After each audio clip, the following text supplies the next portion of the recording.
You don't need to do more. You need to know how much you have to give. Let's talk about the spoon theory and the emotional cost of being a survivor, a cycle breaker, or honestly, just a human in this world. Bonjour and welcome back to Blumera Podcast. I'm your host, Brienne. And today we are talking about the spoon theory. If you're not familiar with that, I know it sounds really goofy, but it is one of the most validating and useful tools that I've come across when it comes to boundaries, energy, and emotional capacity. It's called the spoon theory, and I want to specifically talk about emotional spoons. Because when you have survived trauma, when you are healing and growing and holding on to heavy things day after day, it's not just physical energy that runs out. It's emotional energy too, and that can be harder to track sometimes. So let's get into it. What is the emotional spoon theory? The spoon theory was originally created by Christine Miserandino to explain the limited energy that people with chronic illnesses have. She used spoons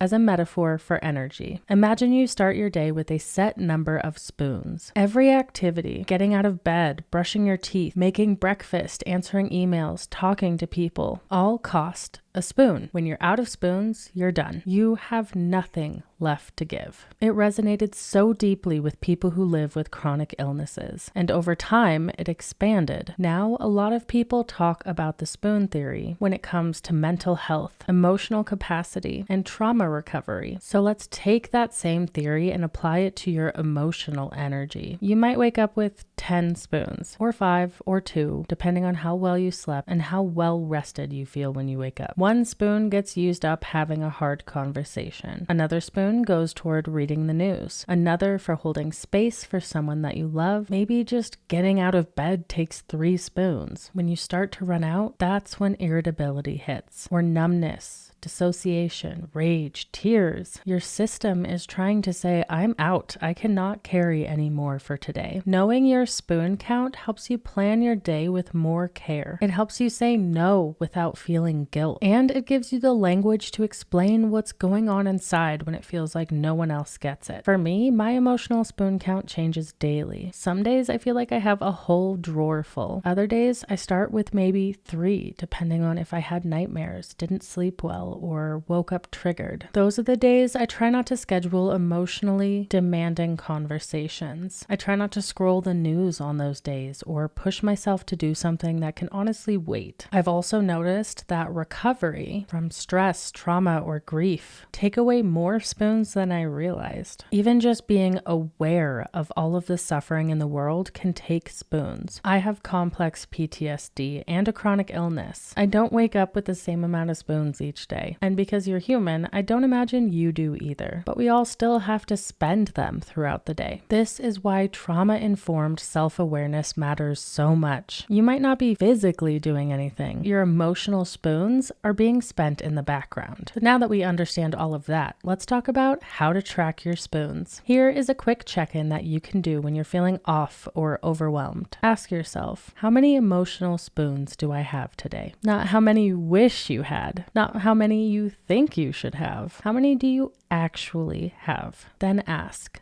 where do I want to spend those spoons today? Maybe it's on parenting or resting or showing up for someone you care about. Maybe it's just surviving, and honestly, that is enough. You are not lazy. You are not dramatic. You are aware. And that is powerful. So let's bring this into your real, messy, beautiful life. In relationships, you can say, I don't have the spoons for this conversation right now, but I want to come back to it when I do. At work, you can set boundaries that honor your energy, not just your time. With the news, you can decide what kind of media you have the spoons for. Maybe that's a short article and not a graphic video. And in healing, you can be honest with yourself for how much space you have for the inner work that day. This isn't about avoidance. It's about preservation. It's about intentionally choosing where your energy goes throughout the day and remaining aware of your energy levels. That is an act of self-love. And remember, you don't owe every spoon. You do not have to earn rest. You don't owe every spoon to productivity, to other people, or even your own goals. It's okay to leave some spoons untouched, to just